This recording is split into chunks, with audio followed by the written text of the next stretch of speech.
এদেরও বলেছি, পাশের আশেপাশের সমস্ত মানুষদেরই বলেছি আপনারা আতঙ্কগ্রস্ত হবেন না। আমাদের নেতা সাংসদ অভিষেক বন্দ্যোপাধ্যায় বারংবার বলেছেন আমরা প্রয়োজনে আন্দোলন করতে দিল্লি যাব, প্রয়োজনে আইনের দ্বারস্থ হব, হাইকোর্ট সুপ্রিম কোর্ট করব, কিন্তু মানুষের মানবাধিকার কাটতে আমরা দেব না। ভারতবর্ষের স্বরাষ্ট্রমন্ত্রী যেটা বলেছিলেন, ডিটেক্ট, ডিলিট অ্যান্ড তারপরে বাইরে বার করে দাও, মানে অর্থাৎ এনআরসির পদক্ষেপ নির্বাচন কমিশনকে দিয়ে করানোর প্রক্রিয়া শুরু করেছে। এসআইআর এর মাধ্যমে সারা বাংলার মানুষকে ভয় দেখানো হচ্ছে, এবং শুধু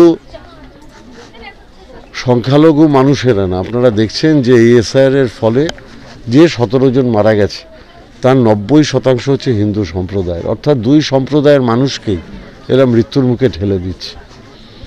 এবং এই যে ভয়ের রাজনীতি, ভয়ের বাতাবরণ তৈরি করা হয়েছে, আমি নিশ্চিত বাংলার মানুষ এর বিরুদ্ধে সমবেতভাবে রুখে দাঁড়াবে।